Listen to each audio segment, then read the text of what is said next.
Well, hi everyone, my name's Waminda and I'm joined by Miles. We're from the Connective the NatureFix program. And today we want to talk about the health benefits of nature. More specifically, how can we unlock and amplify the health benefits of nature through concepts known as nature connection? I'd like to start by acknowledging country. I'm joining you from Gadigal lands here in Sydney and take this opportunity to pass on my respects to elders past, present and emerging. I think it's really important to note that the research around the health benefits of nature is really coming into its fold, and this is the point of discussion today. But we should reflect and acknowledge that this relationship between nature and health and well-being is not a new concept. In fact, it's an old concept that's been part of the underpinnings of cultural practices and First Nations across the globe for thousands and thousands of years.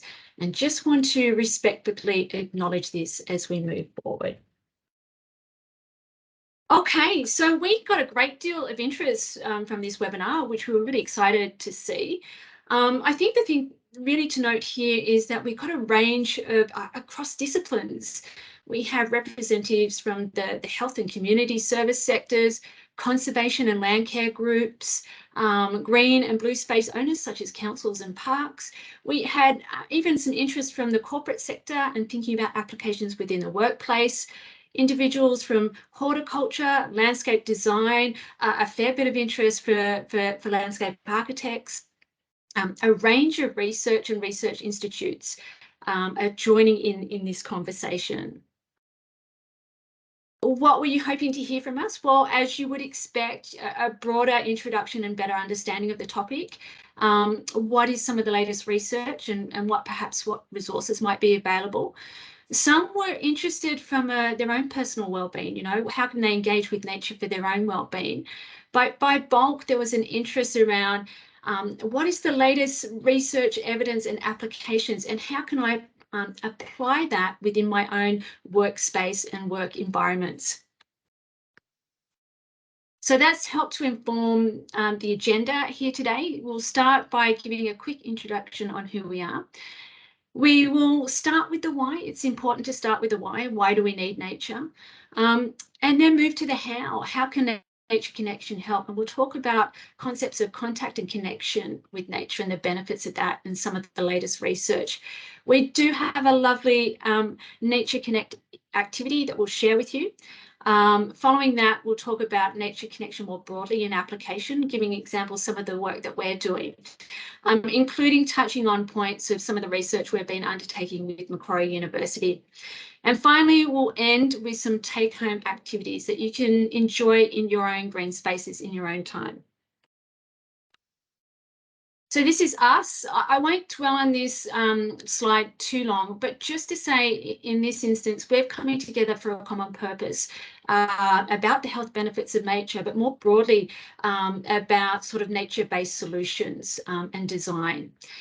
We're coming from different disciplines, different sectors. We have representation from conservation, health, research, but also landscape planning and open space design. Why are we working together?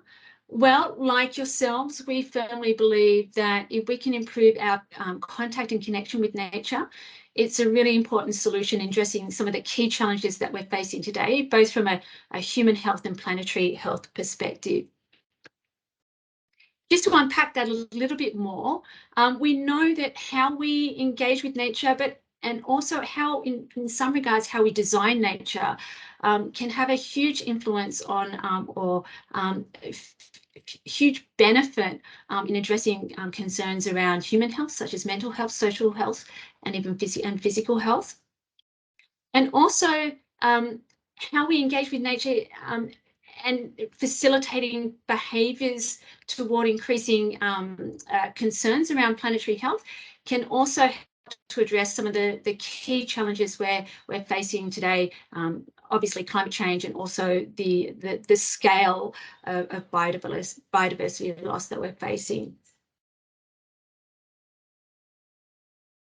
I probably don't need to tell you this, and I'm sure you're probably already painfully aware that the city and the places we're living, even in a very city, in a city environment, even in a regional and rural environments, are becoming known as what's known as epicenters of chronic non-communicable diseases. And of course, these are the non-transferable diseases, the lifestyle diseases, in which 1 in 2 Australians are impacted. Particularly for our urban landscapes, we're seeing more Australians living in high density living with limited access to nature. So we are over time becoming more disconnected from the natural world, and at the same time, we're becoming more physically and mentally unwell. Now, there's been a great deal of recent interest about climate change and its impacts on increasing our current disease burdens. You know, the fallouts or the impacts from the recent fires and flood events. Obviously, the impacts that we've all also been facing through COVID, but other impacts, even like urban heat and eco-anxiety, are growing in interest in terms of research. But we know that the increased psychological impacts due to climate change includes things such as increases in chronic psychological stress, depression, anxiety, decreases in workplace productivity, and there's been an increasing incidence of admissions to hospitals, particularly around mental health. Now, we know that nature isn't a silver bullet in addressing these disease burdens, but we do know that it can help. In fact, there's this mountain of emerging research suggesting that nature can have a profound benefit on our health and well-being for both people and planetary health outcomes. But I think the key and the most salient point that we're trying to make is that if we want to access and amplify the benefits of nature, it has to be more than a walk in a park. It's not just the contact with nature, it's the nature of the contact that really matters. So in some respects, it's what you do in nature can matter more than time spent. And I'll pass you over to Miles to explain what we mean by this. Hello to everybody. Thank you, Waminda. Miles is my name, and I'm calling in from Bellingen in Gumbaynggirr country on the mid-north coast of New South Wales. So as Waminda said, we're talking about contact with nature, you know, recreation, picnicking, bushwalking, reading about nature, and also connection with nature, which we'll get into shortly. But across those two different kinds of being in nature, there's a whole raft of acknowledged benefits now. And we're up to the level of meta-studies, which is studies of studies, excuse me. And so they can be divided into mental health benefits on the left there, and physical health benefits in the middle, and then what we're calling planetary health benefits, which are particularly related to nature connectedness. And increasing connection with nature in this category causes things like increases in conservation behaviour, actions on climate change, and increased care for self and the community. So to keep going, we need to tunnel into a bit more into what this word nature connection means. It's a very subjective term and everyone takes to it quite differently. So it's going to be worthwhile us just explaining a little bit what's going on here. So you don't need to really understand this diagram. This is from Dr. Matt Zylstra, who's our research advisor and director at NatureFix. But it's just to point out that a lot of research has been done and a lot of, I guess, really thought out definitions have been created. But for the purposes of today, if we can just go to the next slide, we can really think about connectedness as a subjective feeling. You know, that's the main thing. It's a feeling in the body. It's not a thinking about or an intellectualizing about. And if we look at those 3 points there, 1, 2, 3, these are the key things that most of the scientifically constructed psychological scales that measure connectedness look at. They look at how much people think about nature, how much they feel about nature, and how much they relate to nature as part of their own identity.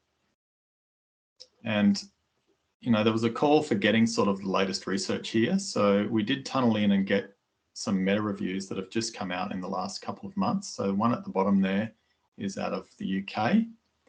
And what they found when they reviewed all these studies of studies, if we can go to the next slide, is the top line there, nature connection has these strong and robust links with these three areas, supporting well-being, particularly happiness and a sense of life satisfaction, increasing care for self and the community, and increasing environmentally responsible behaviours. And this is particularly the concept of connectedness as opposed to connection, of just being outside in nature compared to actually connecting with it. I mean, if it was as simple as just contact with nature, we would find that anyone who had a job outside would naturally have all of these benefits, which is obviously not true. Okay. So this is just to make the point a little more clearly. When we talk about the benefits of nature, at the moment, our green space is providing us a really good benefit. Having good tree cover, good canopy cover, having good access to natural areas, going outside regularly, all gives us a lot of benefit. But if we can nudge people to actually increase their sense of connectedness, we can particularly get these extra benefits. We can make our existing nature work harder for us. And one of those extra benefits is this idea of eudaimonic well-being, which means your sense that your life is worthwhile. And what this study found was that nature connectedness, increasing your sense of nature connectedness, gives you 4 times the well-being benefit than increasing your socioeconomic status. So that's a pretty powerful finding. And if we could move over to the idea of planetary health, we're working with quite a few hospitals in Sydney at the moment, and they're very interested in planetary health because they understand that the more the climate crisis hits, the more patients are going to come into hospital, and it's going to be more of a burden on the health system. So they're taking action in conservation space, planetary health space. So the way we can help with this is if you look at that graph on the left, this was a big study in the UK, 3,500 adults and from 16 to 95. The left bar from 35 to 65, that's the participants' level of connectedness out of 100. And you can see age 7 to 9, it's quite high. Then it dips dramatically. It's called the teenage dip. And then it rises back up in the sort of 30s, 40s and 50s, but never quite as high as when it started out. That's a whole nother story to talk about. But the point of this slide is that this level of connectedness is correlated with environmental and conservation behaviours. So if we look at the picture on the right-hand side now, on the left are a list of environmental behaviours from not very committing, such as recycling, to much more committing, such as volunteering your time to help the environment. And the important point is that as people's connectedness scores increase, they're more likely to volunteer to help the environment, or they're more likely to undertake these more committing activities. Just quickly, again, another study came out just recently talking about children specifically. This is a point, this first tick here is a point we see quite regularly. Contact or exposure to nature is a weak predictor of commitment to conservation. Just being outside is good, but it's not really enough to get behavioural change. What does work? Experiential connection with nature has a large effect. And if we tunnel into what that experiential connection looks like in the last tick, these were some of the things that came out of this study: looking for wild animals, long walks, reading about nature in print, and going outdoors to learn about nature.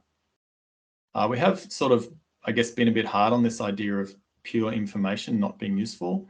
It can be useful, but when it's correlated with curiosity, that's the key. Okay, next slide. So we've ascertained that we need to get people more connected to get these additional mental health and planetary health benefits. How are we actually going to do it in a reliable way? We'll talk about how we're doing it, but just quickly, I just wanted to cite this again because it was a really recent study, a global meta-analysis.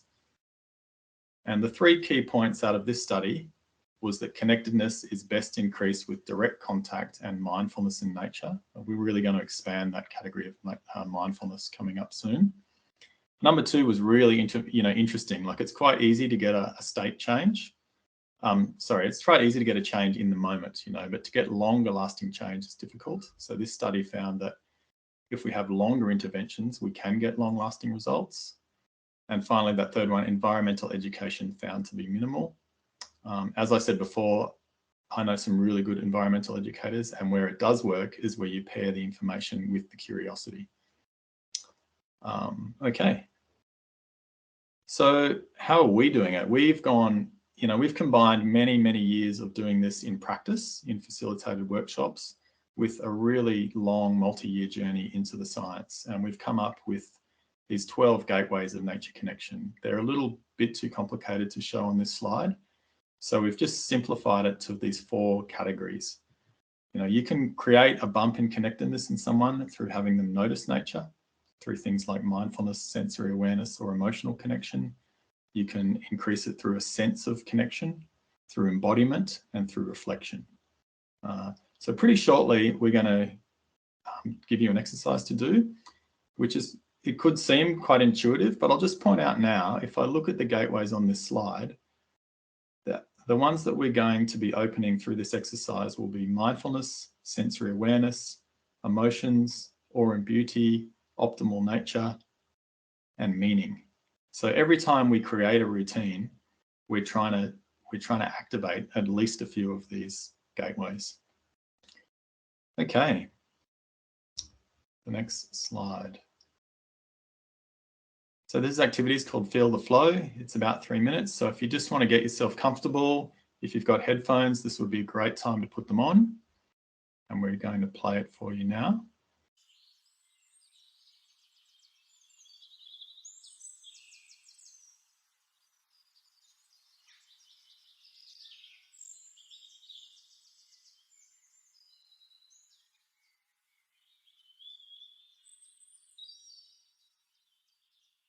Welcome to the Feel the Flow routine. Let's begin. Take a deep breath in through your nose and release slowly out through your mouth. Breathe in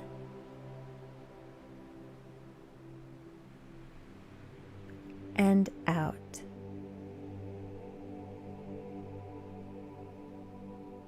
Let's take one more. Breathe in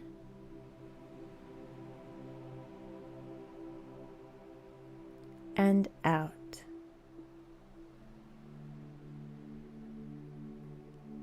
Allow any tension to release from your face and jaw.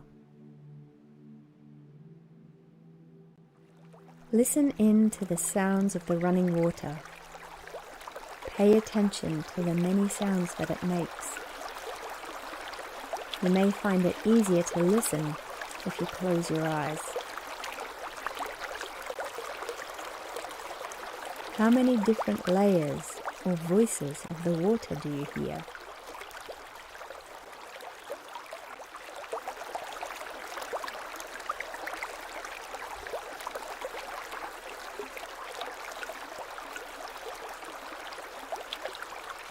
Now softly gaze at the flowing water in front of you, observing the changing shapes that flow by.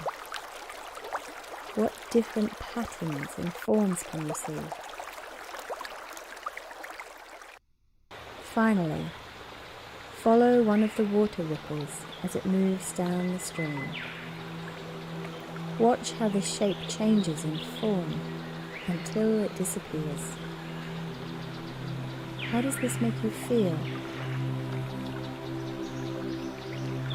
The flow of running water is always changing, just like our emotions and life situations. Enjoy watching and listening to this water until the video ends.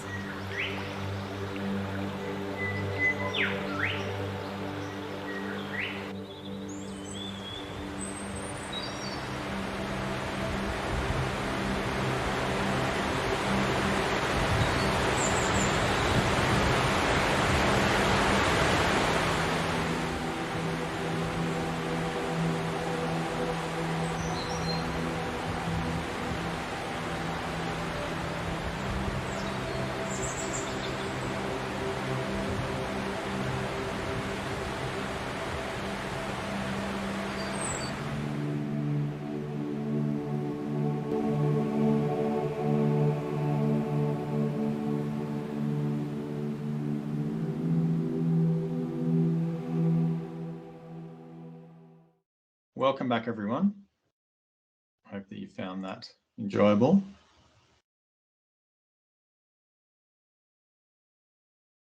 So when we ask people how they found that activity, we get the same list of responses. You know, if you could just think for a moment, what word would you use to describe the emotional sensations that you had throughout that activity? Most likely they're in the range of relaxed, calm, enjoyable, connected, refreshed, and so on. Yeah. So where the science is at and where we're at with our kind of 12 gateways model is that we can now get accurate enough that we can generate different kind of feelings for different kinds of activities. You know, if we want to generate awe or beauty, connectedness, place appreciation, stress reduction, we can tailor that to a certain extent. So to kind of show you a little bit how we do it, we'll just unpack that exercise a bit. So earlier I mentioned the gateways, and you can see now that the gateways we triggered from that activity include mindfulness, sensory awareness, both audio and visual, a sense of emotions, possibly a sense of connection, possibly a sense of meaning, depending on your relationship with water. Now then, if I could just tunnel into one of those, say the sensory awareness one, you know, one really easy way, consistent way to get a reliable bump in connectedness is to encourage people to get out of sensory ruts. So if you're a highly visual person, we ask you to listen to the water. If you're a very auditory person, we ask you to look at the water. If we had nature in front of us, we could also touch it, feel it. And even when we're listening, we can break out of our auditory ruts by, for example, listening for the quietest sound. Or in this case, we asked you to listen into the water. And that is a really reliable way to get more connection. And then, so once we've opened these gateways, what actually causes the change in the body? You know, there's a bunch of different theories, but here's some of the big ones that we pulled out. So if I start in the bottom right, the idea of biophilia, you know, this theory that all humans have an inherent relationship with nature that is pleasing to them. So we could say that having a connection to water is common to all humans. And the scientists have looked at this. They've looked, you know, is that actually true? Let's test that. And they've looked across the world at different kinds of nature that people find appealing. And it does turn out that actually water and also birds are very high on everyone's list. Another way we're getting a change here is obviously it's very relaxing. You know, it started with the breathing and it's got the music.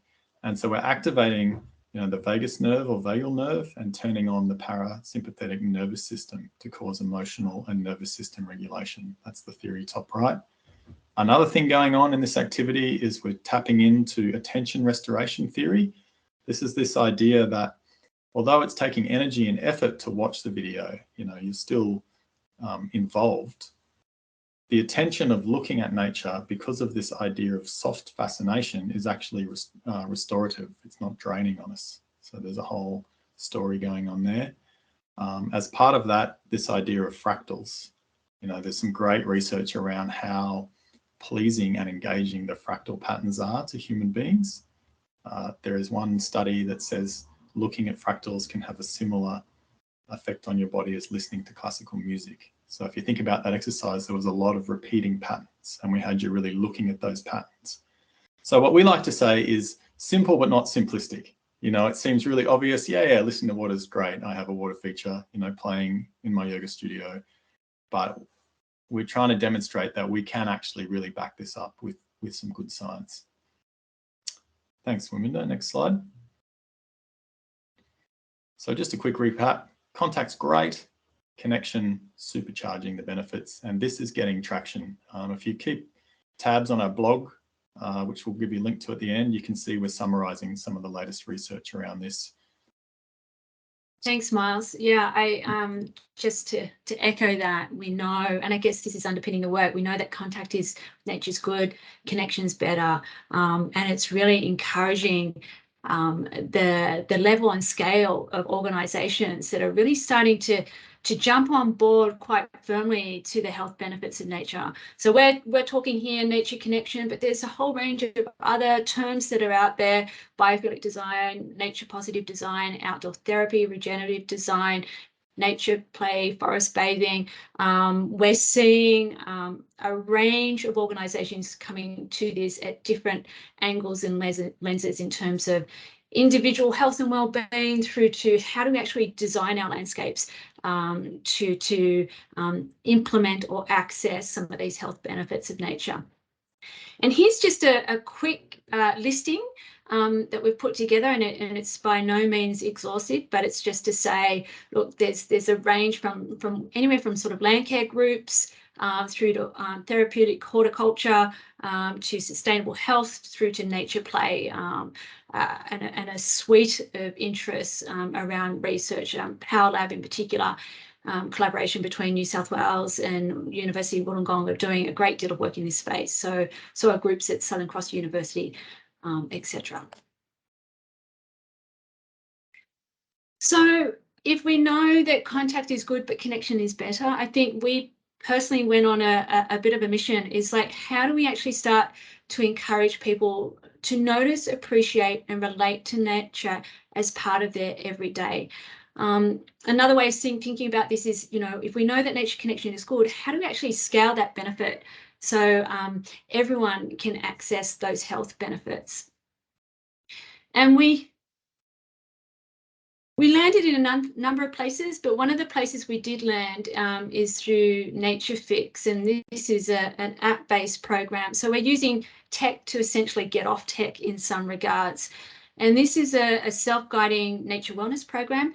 And the intention of this is to transform any type of green or blue space into a wellness place. And this can be anything from an intact landscape, such as a national park, all the way through to your balcony pot plant. The best way probably to describe it, imagine, if you will, you know how you have those exercise installations that we see in parks these days. They're installed as a zone or as a series along a trail.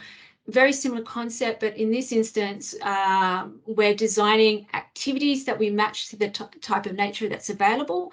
And we ask users to participate, just as you did with the Feel the Flow activity, in that landscape. So you participate in that activity there. It's designed so we install signage. It's QR code activated, so you simply download the app through the QR code.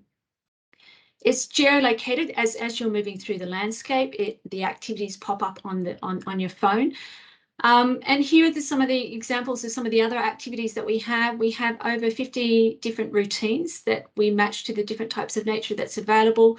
One of those being focused on fractals, as Miles suggested, looking at repeated patterns in nature, triggers our alpha waves in our brain that helps us to relax and has the similar impact on our brain as listening to classical music. Another example is the Relax the Eyes routine. We actually implement these activities where we've got really nice structural and textural diversity, and we invite users to tap into their peripheral or wide angle vision because we know it triggers the parasympathetic pathway that helps us to relax. The other great thing about this activity in particular is again, as Miles relayed to earlier, this concept of soft fascination as you're looking at structural and textural diversity, which increases relaxation and attention restoration. We're installing them in a whole range of different places and spaces. We're installing them in a zone environment or as a trail, and we're also installing them as a drive program. We're currently working on our first nature wellness drive out through the Snowy Valleys, working with community out there.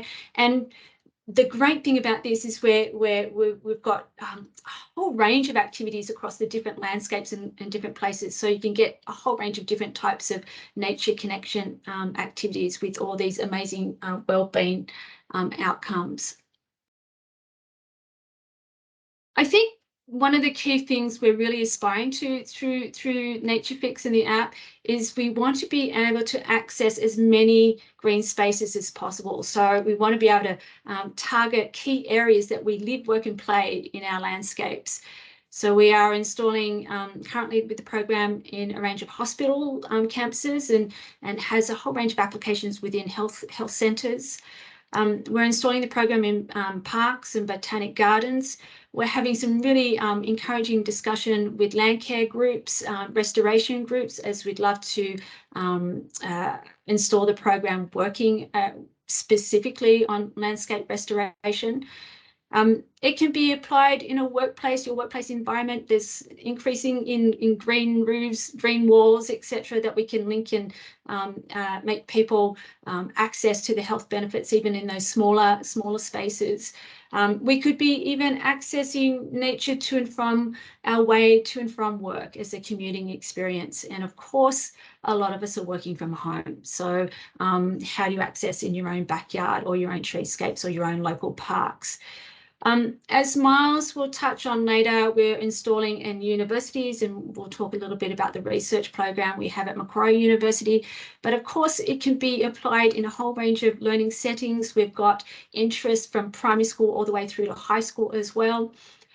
And finally, I guess one of the key things we'd love the app to do is to help the individual users. So there's this concept, what's now as green prescription, which is really emerging, I guess, globally about as a non-medical approach to preventative healthcare and self-care. And we believe that the app is really helpful and useful for that. I'll pass you back to Miles. We'll talk about, so in addition to the types of activities we have from our library of routines, we are also customising content to specific places and spaces. And I'll pass you over to Miles to give some examples of the work we've been doing with Indigenous communities. Thanks, Waminda.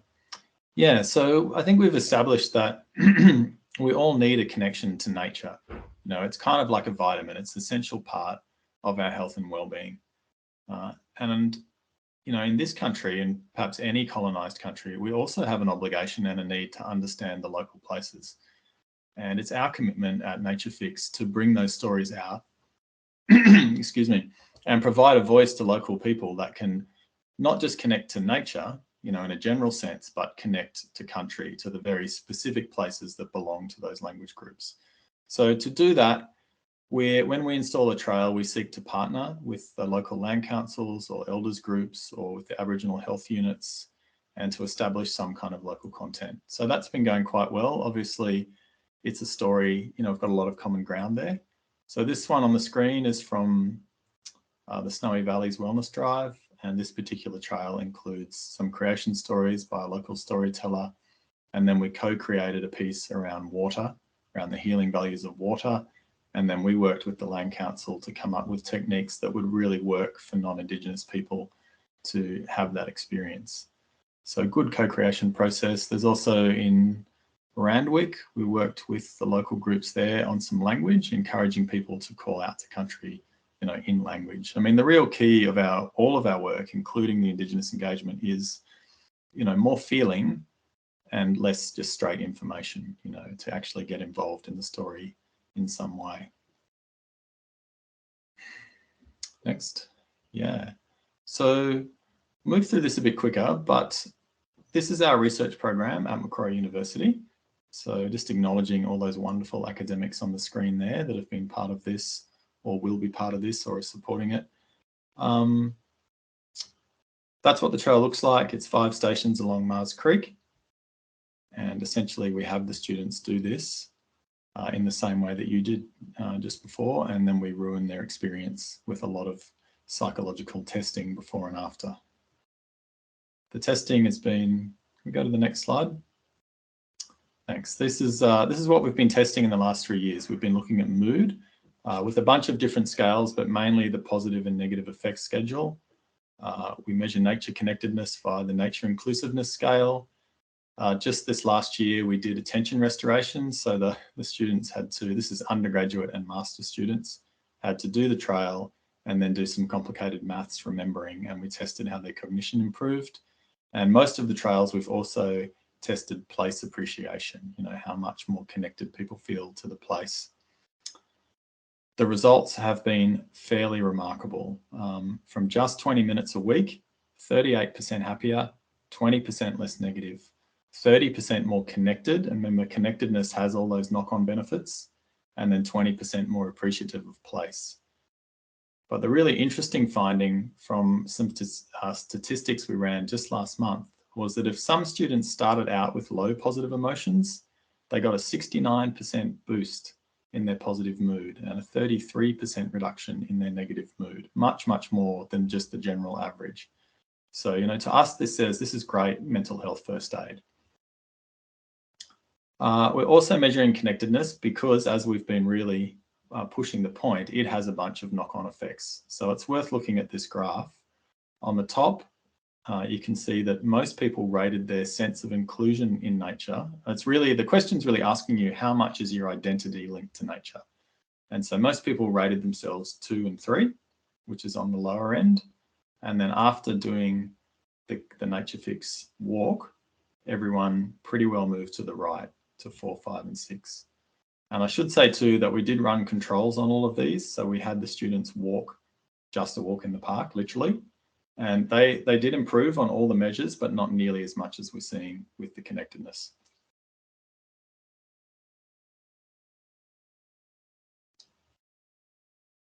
I mentioned this earlier, but I'll just recap here. We are able to trigger to a relative degree specific emotions. So this survey was asking the students to state how they felt in relation to each activity. This was actually done in COVID, and they did it at home in their backyard with everything from a small, terrace or concrete backyard to kind of acreage in a semi-rural area. So we had 1,200 responses, and this was from actually one of the wide-angle vision exercises, the peripheral vision. Back to you, Waminda. Thank you. Thanks, Miles. So that's given a bit of an insight of what we mean by nature connection, how it can be applied, and we've given some examples in a trail type setting. But what are some of the possible other applications? We don't have time to go over this today, but just to say that these types of approach to connection tools can be used as a nature prescription. This is the non-invasive and drug-free nature-based activities that a healthcare professional can recommend to a patient. And we're seeing globally there's an increasing uptake and interest in this approach as a preventative healthcare and self-care. We've even had some feedback even from we have a whole range of solo activities on the app that some of the GPs are starting to now use it to prescribe to their patients, which is really encouraging.